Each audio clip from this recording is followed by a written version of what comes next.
Sometimes life's biggest changes happen on the most ordinary days. For Thomas Richardson, that day started just like any other Monday morning in downtown Boston. The spring sun was barely peeking through the tall buildings as he walked into the small community legal clinic, his perfectly pressed suit and leather briefcase matching all the other lawyers rushing around the city. But Thomas was different from most of those lawyers. Sure, he worked at one of Boston's top law firms, handling million-dollar corporate cases, but every Monday morning he chose to spend his time at this tiny clinic in a less fancy part of the city. His colleagues didn't understand why someone from his background, old money, private schools, family connections, would waste time on cases that didn't pay anything. "You're throwing away billable hours," they'd tell him, but Thomas would just smile and say, "Some things are worth more than money." He believed that, even though sometimes he wondered if he was really making a difference. That morning, he was reviewing a case about a family facing eviction when he heard laughter coming from the clinic's waiting room. It was genuine, warm laughter, the kind that makes you want to smile even when you don't know what's funny. He looked up from his paperwork, and that's when he first saw her. Dr. Maya Jenkins was sitting with a young mother and her child, somehow making a routine medical checkup feel like a friendly chat between old friends. She wore a simple white coat over business casual clothes, her natural hair styled in elegant twists, and her smile lit up the whole room. She was one of the volunteer doctors who came to the clinic to help people who couldn't afford regular medical care.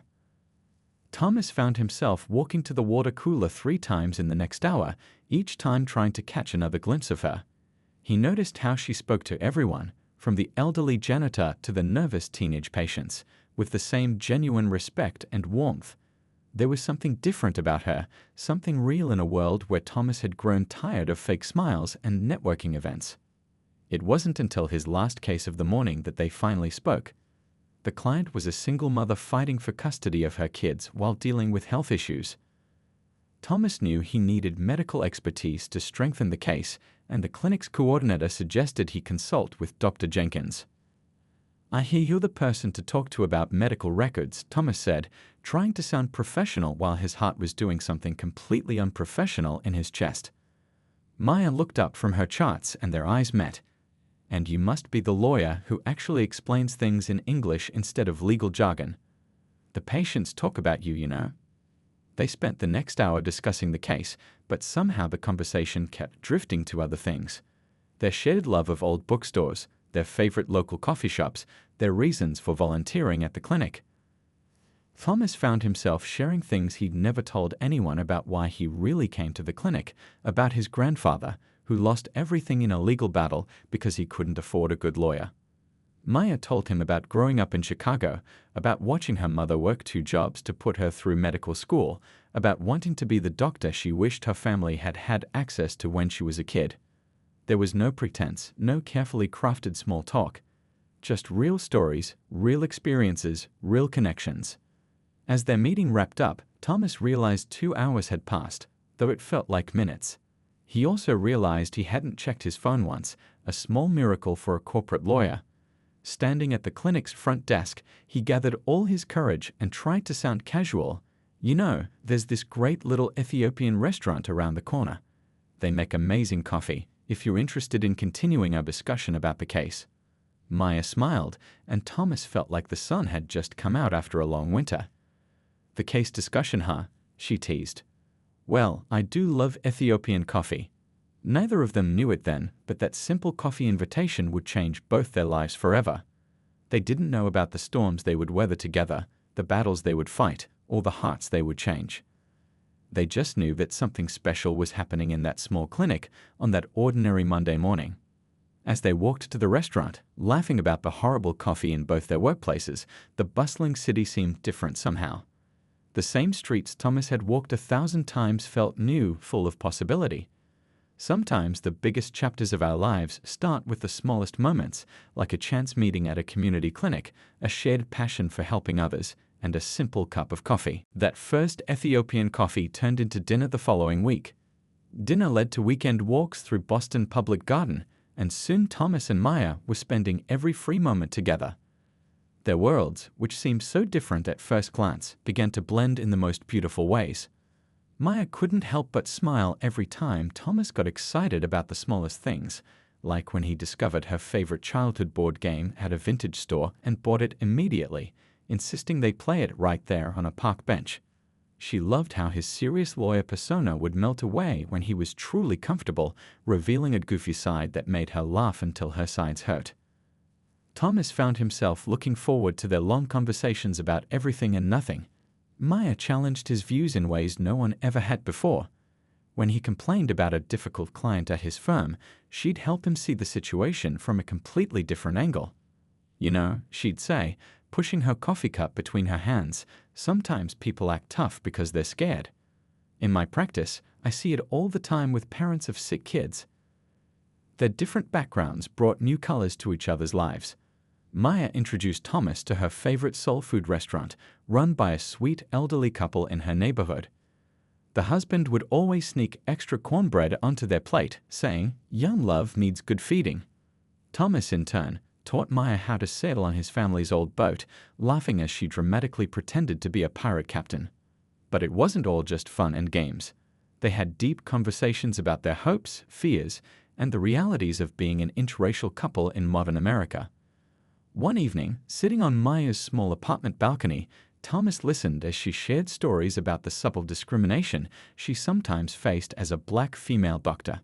His heart ached hearing about patients who would question her credentials or assume she was a nurse. "I don't want you to fix it," she told him, seeing the lawyer in him ready to battle. "I just want you to understand my world." That night, Thomas realized he was falling in love, not just with Maya's smile or her brilliant mind, but with her strength and grace in facing life's challenges. Maya fell in love with the way Thomas truly listened. Not the kind of listening he did in court, waiting for his turn to speak, but the kind where his whole body would turn toward her, his eyes focused entirely on her words. He never tried to dismiss her experiences or rush to solutions. Instead, he would ask questions, trying to understand her perspective completely. Their professional lives started intertwining in unexpected ways. Maya would consult on Thomas's cases involving medical issues, and he would help explain legal documents to her patients who needed assistance. They made a great team, their different expertise complementing each other perfectly. 6 months flew by like a dream. They created their own little traditions, Sunday morning runs along the Charles River, trying a new restaurant every Friday night, volunteering together at the clinic where they first met. Maya's co-workers at the hospital noticed how she practically floated through their shifts, humming under her breath. Thomas's colleagues were shocked to see him leaving the office on time instead of working late into the night. One rainy evening, as they were cooking dinner together in Thomas's apartment, Maya was cooking while Thomas mostly got in the way. He watched her dancing to the soft jazz playing on his speakers. She was stirring something that smelled amazing, swaying to the music, completely at home in his space. That's when he knew. This was it. This was the person he wanted to share his life with. The thought should have scared him. After all, his family had very specific expectations about who he would marry. They had been not so subtly pushing him toward the daughters of their country club friends for years. But looking at Maya, all he felt was certainty and joy. That weekend, he took her back to the Ethiopian restaurant where they had their first date. The same waiter who had served them that day greeted them like old friends. As they shared a plate of injera and talked about their week, Thomas realized that love doesn't always come with dramatic fireworks. Sometimes it builds quietly, in shared laughter over inside jokes, in comfortable silences, in the way two people choose each other every single day. Maya noticed Thomas was a bit distracted that evening, but she assumed it was work stress. She had no idea that he had already bought a ring, or that he was planning to propose the following weekend during their regular Sunday morning run. She didn't know that their biggest challenge was yet to come, telling Thomas's family about their plans to get married. But for now, they were just two people in love, sharing a meal, building their world together one moment at a time. The city lights twinkled outside the restaurant window, and the coffee ceremony filled the air with rich aromas. In that moment, everything felt perfect, like all the pieces of their lives had been leading them right here to each other. The morning Thomas planned to tell his family about the engagement was bright and crisp, a perfect New England autumn day. He and Maya had decided he should break the news to his family alone first. a decision that now felt heavier as he drove up the long driveway to his parents' mansion in the wealthy suburb of Brookline. Sunday brunch at the Richardson house was a tradition as old as Thomas could remember. Every week, like clockwork, his mother Eleanor would host an elaborate spread in their sunroom, overlooking perfectly manicured gardens. Today, the familiar scene felt different. The grand house seemed more imposing than welcoming, its Georgian architecture looming over him like a judge's bench. His sister Caroline was the first to notice something was different. She caught his eye as he fidgeted with his napkin, raising an eyebrow in silent question. Thomas had always been close to Caroline. She was the family rebel in her own way, choosing to become a public school teacher instead of following the family's traditional career paths in law or finance. "Thomas, dear," his mother called from the head of the table, "did you hear about the Whitman's daughter? She just made partner at her law firm in New York. Such a lovely girl. You remember her from the club, don't you?" Thomas took a deep breath. It was now or never. "Actually, Mom, Dad, Caroline, I have some news." He paused, his heart pounding so loud he was sure they could hear it. "I'm getting married." The clinking of silverware stopped. His father William lowered his newspaper, something he rarely did during brunch. "Well, son, that's wonderful news," he said, though his tone was cautious. "Who's the lucky girl?" "Not that young attorney from your firm." "Her name is Dr. Maya Jenkins," Thomas said, his voice growing stronger. "She's a pediatrician. We met at the community clinic where I volunteer. And she's the most amazing person I've ever known." The silence that followed was deafening. Eleanor's teacup froze halfway to her lips. William's face had gone completely still, the way it did when he was presiding over difficult cases in court. "Jenkins," Eleanor repeated slowly. "I don't believe I know the Jenkins family. Where are they from?" "She grew up in Chicago." Thomas started, but his mother cut him off. "Chicago? And she's Black mother." "Yes. And before you say anything else, I love her, and we're getting married." The explosion that followed was worse than Thomas had imagined. His mother's face went through a series of expressions: shock, dismay, anger. His father's reaction was colder, more calculated. "Thomas," William said in his courtroom voice, "I think you need to consider your position in this family, your future at the firm. Have you really thought about the complications this could bring?" Complications. Thomas felt his own anger rising. "You mean like having to explain to your country club friends that your son is marrying someone who doesn't look like them? Or having grandchildren who might make some of your colleagues uncomfortable?" "Don't take that tone with your father," Eleanor snapped. "We're thinking of your future. What about your children? Have you considered how difficult their lives might be?" "Their lives will be beautiful," Thomas said firmly, "because they'll be raised by two parents who love each other and don't judge people by their skin color." Caroline suddenly spoke up. "I want to meet her." The simple statement cut through the tension like a knife. If Thomas loves her, she must be amazing. "Caroline, please," Eleanor said, her voice shaking. "Don't encourage this phase." Thomas stood up, his chair scraping against the hardwood floor. "Maya isn't a phase. She's the woman I'm going to marry. I didn't come here for your permission. I came here hoping my family would be happy for me, would want to meet the person who makes me happier than I've ever been. But I see now that was too much to expect." William's face hardened. "If you go through with this, don't expect any support from us. No connections, no inheritance, no help with the house you've been planning to buy." Thomas felt a strange sense of calm wash over him. "You know what, Dad? Keep it. All of it. I'd rather have love and integrity than money and prejudice." As he walked out of his childhood home that day, Thomas heard Caroline calling after him. She caught up to him at his car, hugging him tightly. "I'm on your side," she whispered. "Always. And I really do want to meet her." The drive back to his apartment was a blur. When he arrived home, Maya was waiting, having cut her hospital shift short in anticipation of the news. One look at his face told her everything she needed to know. She didn't say, "I told you so," even though she had warned him this might happen. She didn't cry or get angry. Instead, she held him close and said, "We'll make our own family, one built on love and acceptance."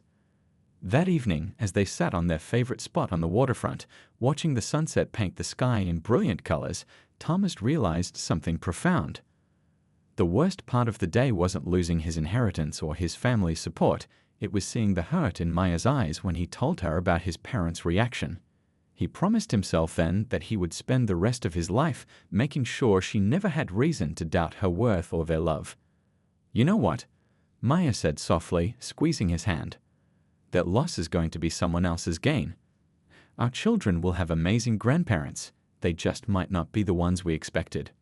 Thomas pulled her closer, knowing in his heart that they would get through this together. The path ahead might be harder than the one his parents had planned for him, but it would be real, honest, and filled with genuine love.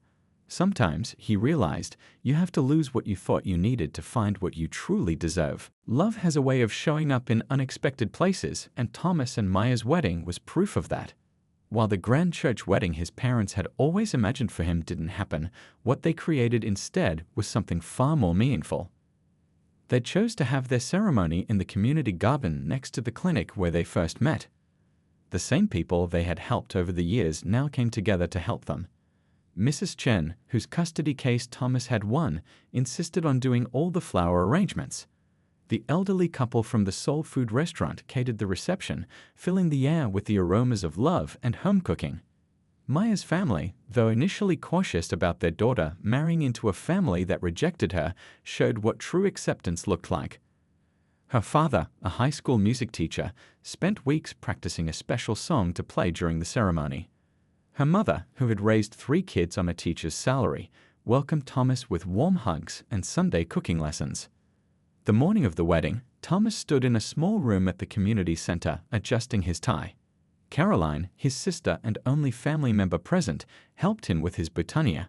"You know what?" she said, smoothing his jacket. "I've never seen you look happier. Mom and Dad are foolish to miss this." The ceremony itself was a beautiful blend of cultures. Maya walked down the aisle to her father's jazz rendition of a classical wedding march. Their vows weren't just promises to each other. They were declarations of strength and commitment in the face of adversity. "I choose you," Thomas said, his voice firm and clear, not despite what we faced, but because of how we faced it together. Maya's response brought tears to everyone's eyes. "You didn't just choose me, you chose us, our future, and everything that comes with it. You showed me that love isn't just about feelings, it's about standing up for what's right."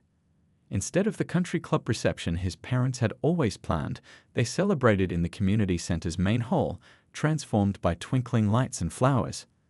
The playlist mixed classical music with soul and jazz. People from all walks of life filled the dance floor. Doctors dancing with janitors, lawyers swaying alongside teachers.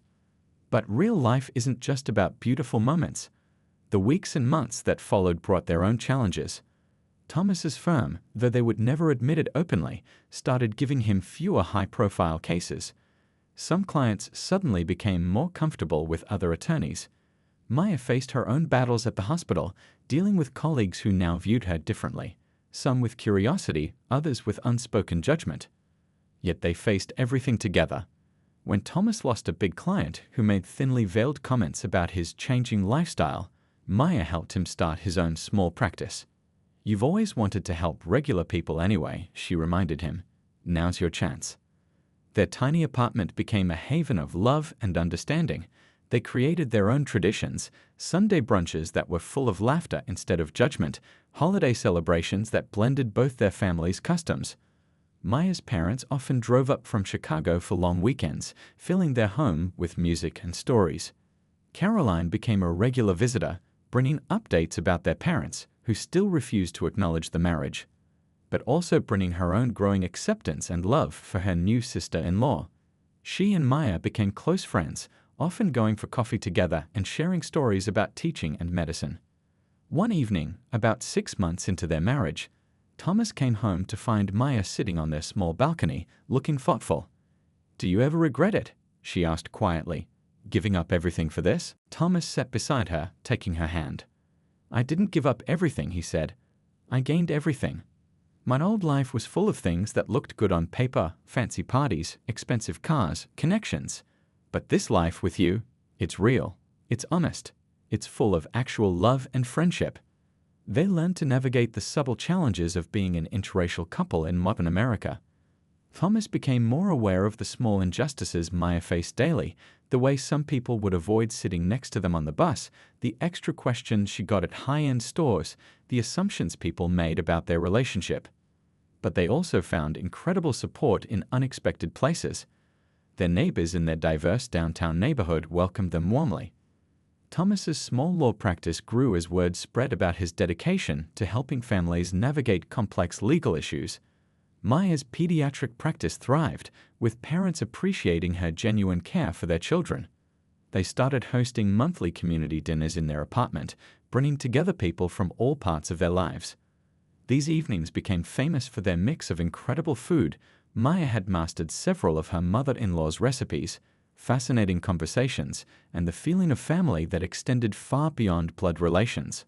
1 year into their marriage, as they walked hand in hand through the same park where they used to have their early dates, Thomas realized something profound. His life hadn't just changed, it had expanded. He had traded superficial acceptance for deep, meaningful connections. The path they chose wasn't always easy, but it was always true. Maya squeezed his hand, seeming to read his thoughts. "You know what makes us work?" she said, smiling. "We never tried to prove anything to anyone except ourselves. We just loved each other and let that love change us into better people."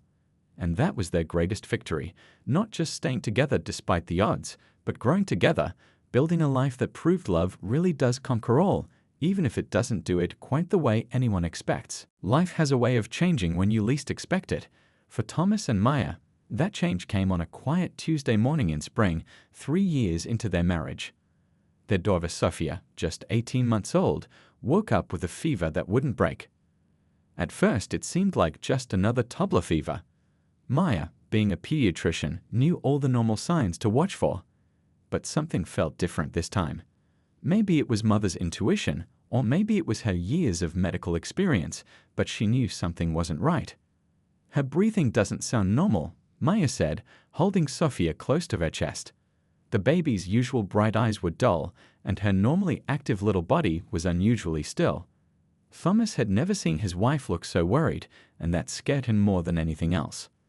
They rushed to the emergency room at Boston Children's Hospital, where Maya worked. The staff knew her as Dr. Jenkins, the caring pediatrician who always went above and beyond for her patients. Now, she was just another worried mother, watching helplessly as they took her baby for tests. Hours passed in a blur of medical terms and worried consultations. Finally, the diagnosis came: a rare but serious heart condition that required immediate surgery. The kind of surgery that only a handful of doctors in the country could perform. "Dr. Morrison is the best pediatric heart surgeon on the East Coast," Maya's colleague told them. "But he's at Mass General, and his waiting list is months long." That's when Thomas remembered something. Dr. Morrison. He knew that name. The doctor had been at one of his parents' charity events years ago. His father, William, had even helped with some legal matters for the doctor's practice. Thomas hadn't spoken to his parents in 3 years. Not since that Sunday brunch when he told them about Maya. Not when they got married. Not when Sophia was born. His mother had sent back the birth announcement unopened. But now, looking at his tiny daughter hooked up to monitors, none of that mattered. "I need to make a call," he told Maya, stepping into the hallway. His hands shook as he dialed his father's number.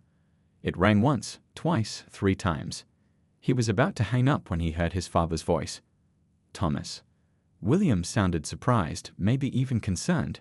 "It's been a long time." "Dad." Thomas's voice cracked. "I need your help. It's your granddaughter. She's sick. She needs surgery, and Dr. Morrison is the only one who can do it." There was a long pause. Thomas could hear papers shuffling in his father's office. "I'll make some calls," William finally said. That was all, but it was enough. Within an hour, Dr. Morrison was at the hospital, reviewing Sophia's case. Within 2 hours, she was scheduled for surgery the next morning. Thomas knew his father's influence had made this happen, but he didn't care about pride anymore. All that mattered was his daughter's life. That evening, as Thomas and Maya sat in the hospital waiting room, holding each other and trying to be strong, they heard familiar footsteps in the hallway. Eleanor Richardson, Thomas's mother, stood there, looking uncertain and older than Thomas remembered. She was wearing her garden club clothes. She must have come straight from a meeting. Her eyes were fixed on Maya, who was still in her scrubs from work that morning, her hair messy from running her fingers through it all day. Eleanor started, then stopped. For once, Boston's most sophisticated hostess seemed at a loss for words. I needed to see her. To see them both. Maya, showing more grace than anyone might have expected, stood up. "Would you like to meet your granddaughter?" she asked softly. "She's sleeping now, but you can look in on her." Eleanor nodded, tears forming in her eyes. They walked together to Sophia's room, where the little girl lay surrounded by beeping machines. She looked so tiny in the big hospital bed, her dark curls spread out on the white pillow, her skin a perfect blend of her parents'. "She has your nose, Thomas," Eleanor whispered, pressing her hand against the glass window. "And Maya's eyes." It was the first time she had ever said Maya's name. Through the long night before the surgery, something shifted in that hospital waiting room. Eleanor stayed, her perfect outfit getting wrinkled in the uncomfortable chair. She listened as Maya explained the medical terms in simple language, watched as Thomas paced the halls, and saw how they supported each other through their fear. William arrived early the next morning, just before they took Sophia to surgery. He stood awkwardly at first, this powerful judge who wasn't used to feeling helpless. But when Sophia reached out her little hand to him from her bed, something in his stern face softened. The surgery lasted 6 hours. 6 hours of coffee from vending machines, of prayers from all faiths, of a family beginning to heal itself. Maya's parents arrived halfway through, having driven through the night from Chicago. They'd found themselves sitting next to Thomas's parents, all of them united in their worry for one tiny girl. When Dr. Morrison finally came out to tell them the surgery was successful, the relief in the room was palpable. Elena grabbed Maya's hand without thinking. William put his arm around Thomas's shoulders for the first time in years. Maya's parents hugged everyone, including the Richardsons. Later that evening, as Sophia slept peacefully in recovery, Eleanor pulled Maya aside. "I've been wrong," she said simply. "So very wrong. I look at that beautiful little girl, and I see how much love went into creating her. I see how you and Thomas look at each other, how you support each other. I've been missing out on so much because I couldn't see past my own prejudices." Maya looked at her mother-in-law, seeing the genuine regret in her eyes. "Sophia needs all the love she can get," she said. "And so do we. Sometimes it takes a crisis to bring people together, to make them see what really matters." In that hospital room, watching their granddaughter breathe easily for the first time in days, the Richardsons realized that love doesn't care about color or background or social status. It just is, pure and simple, like a child's heart beating strong and steady after healing. Change doesn't happen overnight, even when hearts start to open. In the weeks following Sophia's surgery, the Richardson family began their own healing process, one small step at a time. It was awkward at first, like learning to walk again after a long time sitting still. Eleanor started by sending flowers to Maya's office at the hospital every Monday. Not grand arrangements like she used to order for her charity events, but simple, thoughtful bouquets. Sometimes they came with little notes. "Thinking of you," or "Hope you're having a good week." Small gestures, but they meant everything. William's approach was different. He started asking Thomas to lunch once a week, always at a casual diner near Thomas's office, far from his usual expensive restaurants. At first, they talked mostly about work and sports, safe topics that wouldn't stir up old hurts. But gradually, the conversations grew deeper. "I watched you and Maya at the hospital," William said during one of these lunches, stirring his coffee thoughtfully. "The way you supported each other, the way you both fought for Sophia, it made me realize something. I've spent my whole life judging cases, trying to see what's right and wrong. But I couldn't see what was right in front of me, how much you two love each other." Maya's dedication as both a mother and doctor had a profound effect on Eleanor. One afternoon, she came to the hospital to bring Sophia for a checkup and saw Maya with her patients. She watched from the doorway as Maya sat on the floor, playing with a scared little boy to distract him during his examination, making him laugh despite his fear. "She has such a gift," Eleanor told her garden club friends the next day. When one of them made a dismissive comment about those people, Eleanor did something she'd never done before. She stood up for her daughter-in-law. "Maya is one of the finest doctors and mothers I know," she said firmly. "And I'm proud to call her my family." The real breakthrough came during Sophia's second birthday party. Maya and Thomas had planned a small celebration in their backyard, nothing fancy. Eleanor asked if she could help, and Maya hesitantly agreed. To everyone's surprise, Eleanor showed up early, wearing jeans instead of her usual designer clothes, ready to hang decorations and blow up balloons. Throughout the party, Eleanor watched as her granddaughter moved between both sides of her family with easy joy. Sophia would run from Maya's father, who was playing his saxophone, to William, who had gotten down on the ground to help her build with blocks. She'd grab Eleanor's hand to show her a butterfly, then dash off to help Maya's mother arrange cupcakes. "Look at her," Eleanor said to Maya, both of them watching Sophia dance with Thomas. "She doesn't see any of the differences I was so worried about. She just sees love." Maya squeezed her mother-in-law's hand. "That's all any of us should see." The changes weren't just in Thomas's parents. Maya's family, who had been understandably protective after the initial rejection, began to warm up to the Richardsons. Maya's mother started teaching Eleanor her secret family recipes, laughing together in the kitchen as Eleanor struggled to measure ingredients without her usual precise kitchen scales. William found an unexpected friendship with Maya's father through their shared love of jazz. He even started joining him for weekly jazz nights at a local club, something that would have been unthinkable in his country club days. "Your father's teaching me to appreciate the soul in the music," he told Maya one day, "not just the technical perfection." Caroline, who had stood by Thomas and Maya from the beginning, watched these changes with joy. "You know what's amazing?" she told them during a family dinner. "It's not just that Mom and Dad have accepted you too. They've actually become better people because of you." The transformation showed in small ways. Elena started volunteering at Maya's hospital, reading to sick children.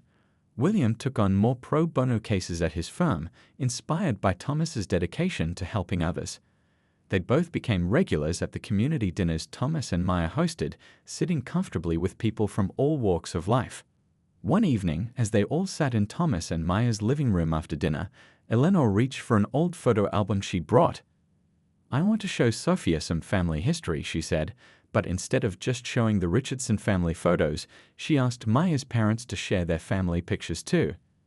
As they looked through both sets of photos, they'd found themselves sharing stories, discovering unexpected connections, and laughing at how some family traits showed up in Sophia. "She has your mother's smile," Eleanor told Maya, pointing to an old picture. "And look, she stands with her hands on her hips just like Thomas did at that age." The evening ended with everyone contributing photos to a new album, not a Richardson album or a Jenkins album, but a family album that told the story of both sides coming together. It wasn't perfect, and there were still moments of misunderstanding or old habits showing through. But the important thing was that they were all trying, learning, and growing together. Maya summed it up best when she was putting Sophia to bed that night. "You know what's amazing?" she told Thomas. "Your parents didn't just learn to tolerate our love, they learned to let it change them. And in doing that, they taught us all something about the power of opening your heart to new possibilities." 5 years into their marriage, Thomas and Maya's love story had become something bigger than themselves. It wasn't just about two people who fell in love anymore, it was about how love could change an entire community, one heart at a time. The changes in the Richardson family hadn't gone unnoticed in their social circle. At first, there were whispers at the country club, raised eyebrows at charity events. But Eleanor and William didn't care anymore. They had learned what really mattered, and it wasn't what people thought at their social gatherings. One Sunday afternoon, during a family barbecue in Thomas and Maya's backyard, Eleanor did something that surprised everyone. She stood up and asked for everyone's attention. This wasn't unusual. She had always loved making speeches at family gatherings. But this time was different. "I need to say something," she began, her voice shaking slightly. "When Thomas first told us about Maya, I made the biggest mistake of my life. I let my prejudices blind me to what was right in front of me, two people who truly loved each other." The backyard fell quiet. Sophia, now 5 years old, stopped playing with her little brother William Jr. to listen to her grandmother. Maya's parents held hands, remembering the painful early days. "I missed 3 years of my grandchildren's lives because I couldn't see past my own narrow mind," Eleanor continued. "I missed seeing Sophia's first steps, hearing her first words. I missed William Jr.'s birth. But more than that, I missed knowing this amazing woman who made my son happier than I've ever seen him." William stood up next to his wife, putting his arm around her. "We both made mistakes," he added. "Big ones. But our children taught us something powerful, that love doesn't care about the color of your skin or where you come from. It just needs a chance to grow."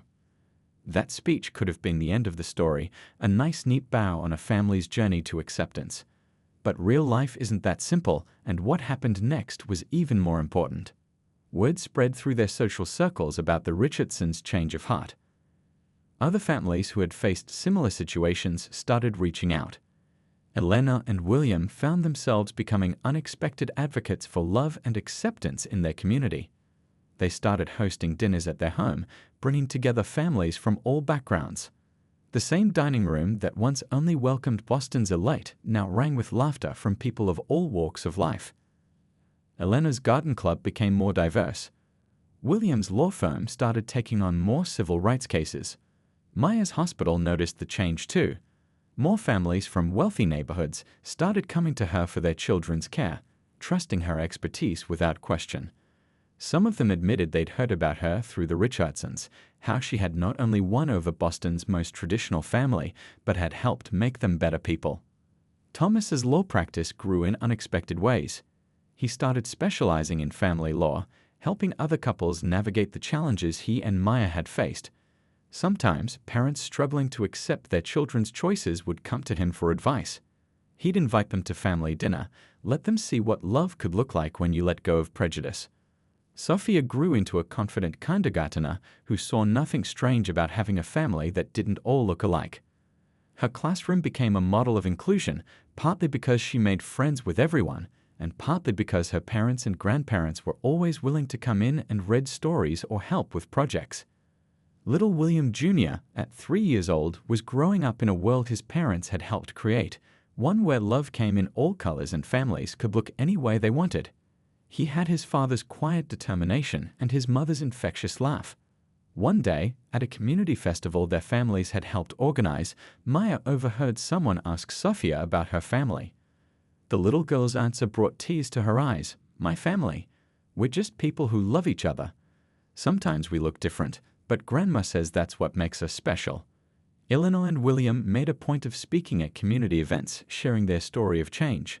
"We're not perfect," William would say. "We're still learning, but that's the beauty of love. It keeps teaching you if you're willing to learn."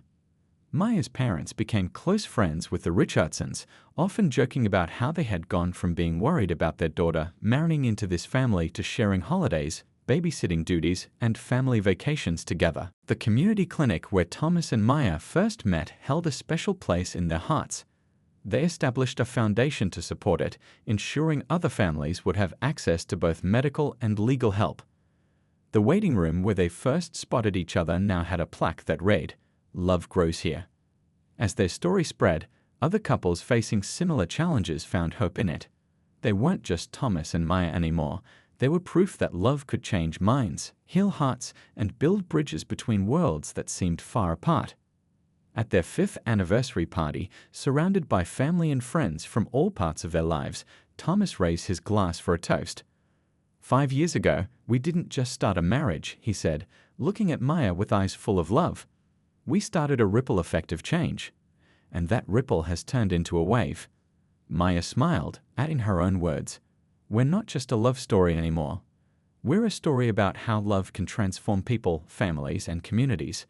But most importantly, we're just a family, trying our best to add more love to the world, one day at a time." And that's what their story really became, not just about overcoming prejudice or proving people wrong, but about how love, when given a chance, can expand hearts and minds in ways no one expects. Their journey showed that sometimes the hardest paths lead to the most beautiful destinations, and that true love doesn't just change two people, it changes everyone it touches.